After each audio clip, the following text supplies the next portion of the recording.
Bible में जेलोफीद नामक एक स्त्री के बारे में लिखा है। नंबर्स की पुस्तक में जेलोफेद 27 अध्याय में लिखा है। वो स्त्री जो है, वो बच्चे जो थे, उन लोग लगभग 5 बच्चे थे, if I am not wrong, या 5 बहनें थे, और उनका कोई वंश भाई नहीं था, और उनका पिता जो है उसकी मौत हो गई थी। और जब मूसा ने जमीन को बांटा तो ये परिवार को कुछ हक नहीं मिला। आइडियली अगर उनके पिता जिंदा होता तो उन्हें क्या मिलता था? वो हक मिलता था। लेकिन जो कि उसका पिता अब नहीं रहा, जब गिनती की बात आई, बंटवारे की बात आई, तो उन बहनों को जगह नहीं मिली। और वे लोग सोचे, चलो हमारा कोई बोलना है नहीं तो हम ऐसे ही बैठेंगे। उन्होंने ऐसा नहीं निर्णय लिया। उन्होंने कहा, अब हमारा पिता नहीं है, भाई नहीं है, तो क्या हुआ? हमें हमारी हक की जमीन की जरूरत है। बाइबल में लिखा है, बाइबल की स्टोरी है, नंबर्स 27। और वे लोग ये सोचकर बैठे नहीं, वे अपने घर से बाहर निकला और किसके सामने गया? अपने नियुक्त मूसा के सामने गया और कहा कि हाँ, ये बात बराबर है कि हमारा कोई माँ बाप नहीं है, बट इसका ये मतलब नहीं कि we don't have a possession. They said there is a possession and we are rightful owners, but अभी दिख रहा है कि हमारा अधिकार नहीं है। लेकिन हम वास्तविकता में ये अधिकार है और हम चाहते हैं कि आप इस पर निर्णय लें। And you know what Bible says? I will read that for you. So Moses brought their case before the Lord. मूसा ने वो जो प्रॉब्लम थी या उनकी जो इश्यू थी कहाँ लेके आया? परमेश्वर के सामने लेके आया। And the Lord said to him, what Zelophehad's daughters are saying is right. You must certainly give them their possession. कौन कह रहा है? परमेश्वर कह रहा है कि ये जो बेटियां कह रही है ये सही है। इसका क्या मतलब? पहले परमेश्वर को पता नहीं था कि ये सही है या गलत। परमेश्वर को पता था कि वो सही है, लेकिन वो इंतजार कर रहा था कोई उठकर कहे कि अब तुझे परमेश्वर ये सही करना है। परमेश्वर को पता है कि आपके जीवन में हो रहा है वो गलत है, लेकिन वो तब तक सुधार नहीं लेता जब तक कि आप उठ के बोलते हैं, this has to change with me. Hello, आप एक दूसरे को बोल के संतुष्ट हो रहे, लेकिन आज वो समय है, you have to step up to your Moses, you have to step up to the authority and say, Lord I need a change from this. I am not happy with the way things are going. कितने लोग हैं कहेंगे, मैं संतुष्ट नहीं है अब जो चीजें हो रहा है, कुछ बदलावट चाहिए, और उसके लिए सिर्फ बोलना और ख्वाब करना अच्छा नहीं है। You have to step up and say, I need to change. And you know what, जब ये स्त्रियां ने, ये बहनों ने जब ऐसा निर्णय लिया, वहां पे लिखा है केवल वो 5 लोग को ही नहीं, इज़राइल में आने वाले सारी पीढ़ियों में अगर ऐसा कोई व्यक्ति है जिसका माँ बाप नहीं है, जिसका भाई नहीं है, तो ये लॉ उनके लिए भी एप्लीकेबल था। This is what you and me are called to do. कभी कभी हमें लगता है कि life is unfair to us. कभी कभी हमें लगता है कि हमारा जीवन जो है अनफेयर है, but let me tell you, this is not for you alone. This is for the curse of your family to not get into the next generation. It stops with you today. ये आपसे आज रुक रहा है। कई बार आपने सुना होगा कि हमारे परिवारों में ये प्रॉब्लम्स होती रहती है, बट आज ये ज़ेलोफात की बहनों की तरह क्या आप स्टेप अप करके बोलेंगे, ये प्रॉब्लम आज खत्म हो रहा है? It is not going to the next generation. God has chosen you. परमेश्वर ने हमें चुना है। तो what is the perspective of heaven? Today, Whatsoever it is, जो भी आपके इर्द गिर्द हो रहा है, just tap it aside, उसे हटाकर कहो, I am in the purpose of God. मैं परमेश्वर की उद्देश्य के अगल बगल में नहीं, बीचों बीच है. Who can prophesy it over themselves? कौन ये नबूवत कर सकता है अपने आप को? I am in the center of the purpose of God. Rabba sheke reyanta rama. 30 seconds. Prophesy it over your circumstances and say, I'm going to push away because I am in the center. Rabba sheke reyanta rama. I am in the center of my purpose. Every other thoughts, oh Rabba sheke, I cancel you in the name of Jesus. और रेखे बेशे तेरे, मैं परमेश्वर के उस वायदे के बीचों बीच खड़ा हूं. This is my testimony. तो आज हमारे जीवनों के डिलेज के बारे में हम बात करने जा रहे हैं. हमारे जीवनों के डिलेज के बारे में. तो पवित्र आत्मा ने मुझे दो चीज ऐसा दिखाया जो डिले का कारण हो सकता है, और आज प्रॉफिट ने और एक चीज दिखाया जो डिले का कारण हो सकता है. Right. So first we going to read from Exodus, the book of Exodus chapter 2 and verses 16. तो ये ध्यान दीजिएगा, एक कहानी के तौर पे सुनिए, और जो परमेश्वर आपसे बात कर रहा है उसे ग्रहण करने की कोशिश कीजिए. It is very important for us to develop होल्डली. हमें पूरी तरह से बनना बहुत महत्वपूर्ण है. इवन इन फिजिकल, हमारे शरीर को बढ़ाने में भी, हमारे शरीर को तंदुरुस्त करने में भी, every muscle has to be worked out. उसी तरह आत्मिक स्तर पे भी हमें हर उस मसल को एक प्रोपोर्शन में बढ़ना बहुत जरूरी है. प्रोपोर्शन में बढ़ना बहुत जरूरी है. I was sensing that our church is strong in some areas and there are other areas which we are weak. हमारे कलीसिया के बारे में परमेश्वर कह रहा था कि इन टोटल, मेरे बारे में परमेश्वर कह रहा था कि कुछ एरिया में लिजन you are super strong, but there are some areas that you lack, and that is the case with many of us. So we need to pray, Lord परमेश्वर मेरे आत्मिक तट को इस तरह बना ताकि मैं होलिस्टिकली पूरी तरह से बढ़ता रहूं. आपको ये नहीं सोचना क्योंकि आज मैंने कोट पहना है तो आप सबसे ज़्यादा पवित्र में हूँ. नहीं, कल से आप भी कोट पहन के आ सकते हैं. हम सब किधर ना किधर परमेश्वर की दया के पात्र है. हर एरिया में परमेश्वर के दया के पात्र है. We are all growing together. तो हम सब क्या है, बढ़ने की ज़रूरत है. देखिए, हमारे स्पिरिट में कई बार वॉइड्स आते हैं. हमारे आत्मा में वॉइड, खालीपन. ऐसे ही एक खालीपन था यूदस में. उसकी आत्मा में भी क्या था, एक हल्की सी जगह थी. किसके लिए थी? पैसे की लालच. तो ये वॉइड में शैतान ने क्या भर दिया? स्पिरिट ऑफ ग्रीड भर दिया. और फिर उसे ही पता नहीं चला कि कब ये वॉइड जो है उसे उसके ऊपर अधीनता लेके आया. समझ आ रहा है? तो हमारे आत्मिक जीवन में हम जब इस वचन के तरफ जा रहे हैं, पवित्र आत्मा मुझे याद दिला रहा है कि क्या है वो खालीपन जिसके लिए आप तरस रहे हैं. You need to be very cautious, you need to understand, you need to be very careful, because ये खालीपन में शैतान क्या करता है, हर उस चीज जो उस खालीपन में आपको जरूरत है वो आपके सामने लेके आता है. लास्ट संडे का मैसेज आपको याद होगा. जो जिसके लिए हम क्रेव कर रहे हैं, शैतान वो हमारे सामने एक प्लेटर में लेके आता है. तो अगर आप किसी शरीर के लिए क्रेव कर रहे हैं, सामने.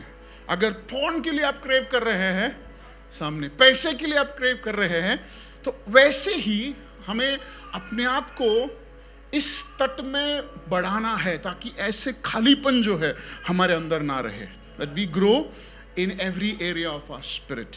Right. So it is important. ये बहुत मायने है कि आप केवल संडे को ही नहीं, हर दिन इस मन्ना को खाए, इस खाने को खाए, इस वचन को खाए. क्योंकि हर दिन जब आप खाते हैं तो आप में तंदुरुस्ती बढ़ती है. एक हफ्ते में नहीं समझ आएगा, 1 महीने में नहीं समझ आएगा, लेकिन 6 महीने में समझ आएगा कि आप वचन, हाँ, फिर शायद आपको ऐसा नहीं लगना चाहिए कि ये लोग बहुत आगे जा रहे हैं और मैं पीछे पीछे हूं। ये अगर आपको ऐसा लगा तो सबसे पहले आपको क्या करना है, हर दिन वचन को इस तरह ग्रहण करो ताकि हम एक साथ बढ़े, एक साथ बढ़े। और फिर कुछ लोग हैं जो संडे को भी नहीं आते, राइट?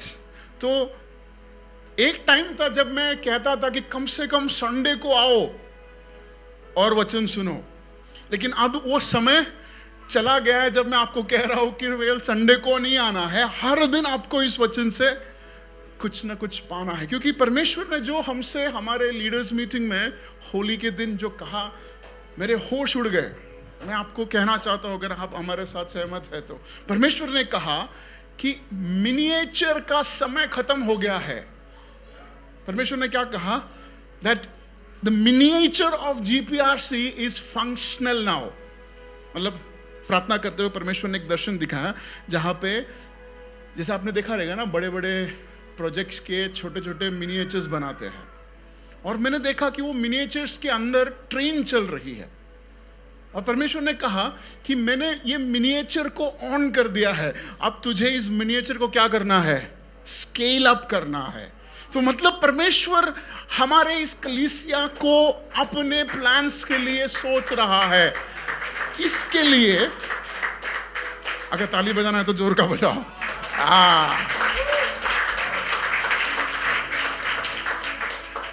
इसके लिए अब केवल हमें संडे टू संडे नहीं मिलना है, every day we have to munch on. जल्दी से एक्सोडस का पुस्तक, उसका 2 अध्याय, उसका 16वां वाक्य। Now a priest of Midian had 7 daughters, and they came to draw water and fill the throat to water their father's flock. Some shepherds came along and drove them away, but Moses got up and came to their rescue and watered their flock. 18वां वाक्य। When the girls returned to Ruel, their father, he asked him, "Why have you returned so early today?" क्या कारण है कि आज तुम इतनी, मतलब हर दिन का ये सिलसिला था, और हर दिन क्या होता था? ये लड़कियां देर से आती थी। हर दिन का ये सिलसिला था कि ये लड़कियां देर से आती थी, और इसका पिता को कोई प्रॉब्लम नहीं था, क्योंकि पिता जानता था कि कुछ शेपर्ड्स होंगे जो इन बच्चों को तंग करता होगा, but the father was okay with it. पिता ने कुछ ऐसा किया नहीं जिसकी वजह से ये बेटियां हर दिन जल्दी आ सके। So the reason for their delay was what? The father didn't do anything about it. उनके उस दिन का डिले का रीजन क्या था? क्योंकि उनके पिता जानते हुए भी कोई कदम नहीं उठाया। The reason for some delays in our lives is because even after we knowing that it is causing delay, we thought it's okay. तो आज you understand what is it that is causing my delays, and today you decide, I am not going to let it be the way it is. क्योंकि जिस दिन इन लड़कियों के, इन बहनों के जीवन में मूसा आया, उस दिन वे कभी पहुंचे? जल्दी पहुंचे।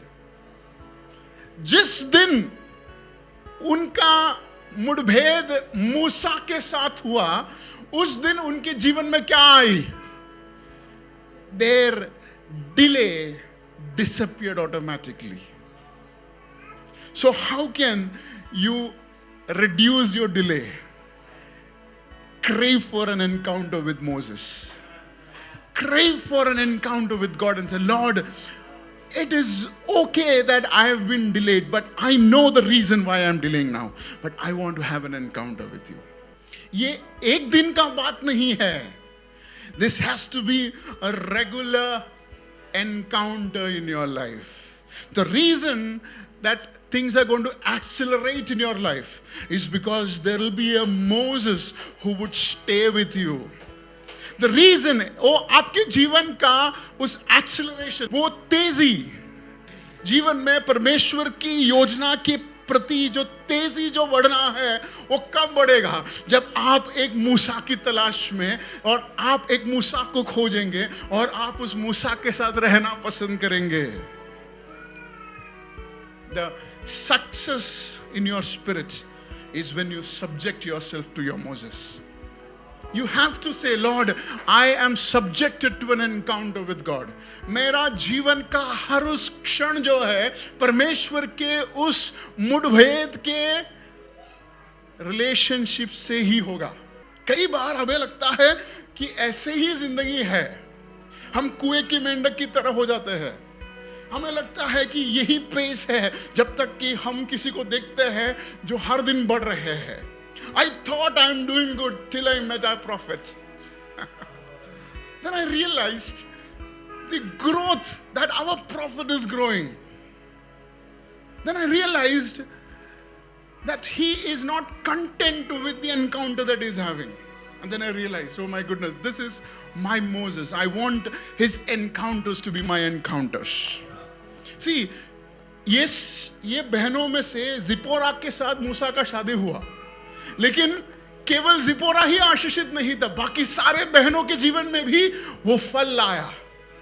So your encounter is not just restricted to your blessing, but people associated with you is going to experience that pace. आपके साथ जुड़े हुए लोग भी उस तेजी को अपनाएंगे.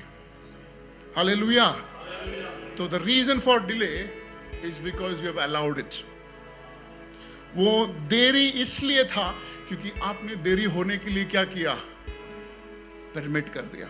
So today you're going to say, Lord, I'm not going to allow this. I'm going to rely on the encounters that I'm having. जो परमेश्वर की ओर से जो encounters है, उस पर मैं ज़्यादा focus करूँगा ताकि मेरे जीवन में वो delays ना आए. Right? Are you learning something? क्या हम कुछ सीख रहे हैं?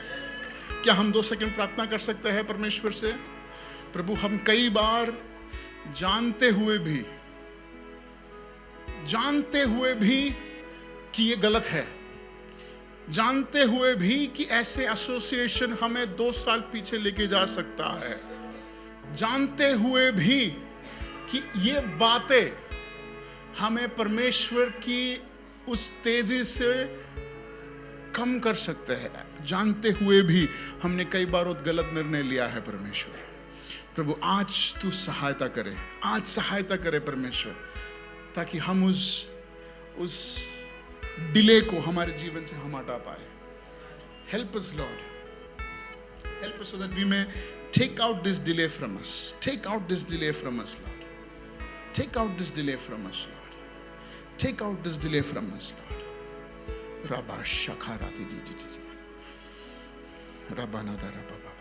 Father, we don't want to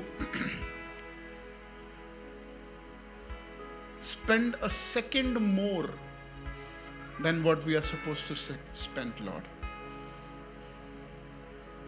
Today, आज हम हाथ को बढ़ाते हैं और हमारी उस ब्रेक थ्रू को हम छूते हैं. Can you, by faith, extend your hand? Every years of delay, today, Father, I pray that you're going to pull us into a pace. Pull us into a pace, Lord. Into supernatural pace. Lost years, I cancel you. Help us to realign and help us to be where we were supposed to be, Lord. In our spirits, help us to feel that pace. Rakashatara baba, Rebreniantara baba, Shikiriantara, Shikarabanadara baba, Rebre Shekeriantara manandara, Rikamanandara baba.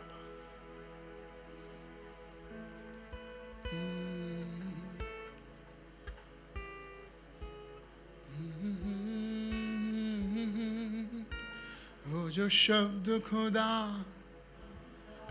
वो शब्द खुदा ही था, वो मेरा है। वो जो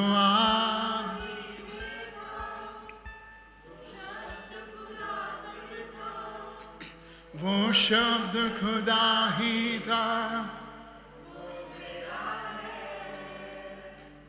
तू कभी ना छोड़ेगा, तू कभी ना ठुकराएगा।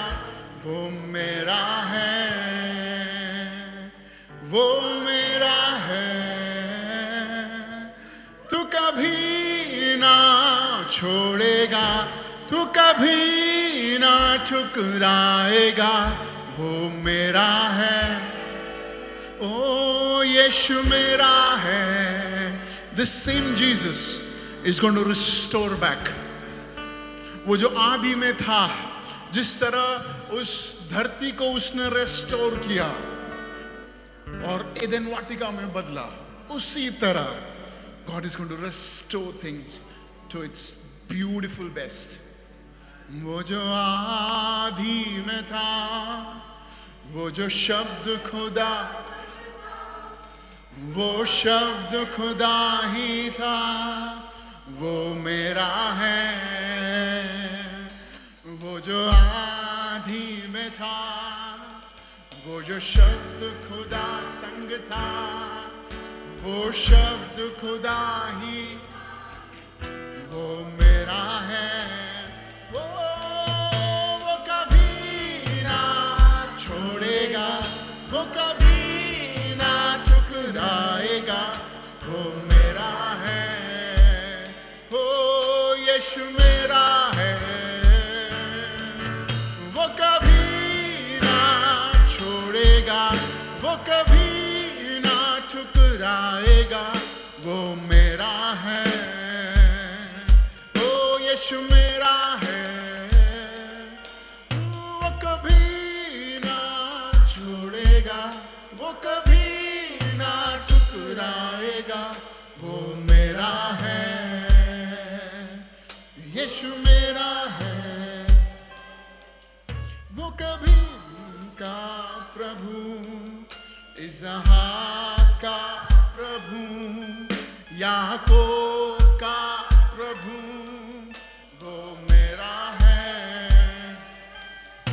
अब्राहम का प्रभु, इसहाक का प्रभु, याकूब का प्रभु, वो मेरा है, वो मेरा है। परमेश्वर, आज हम फिर से एक नए निर्णय लेकर यहां से जा रहे हैं।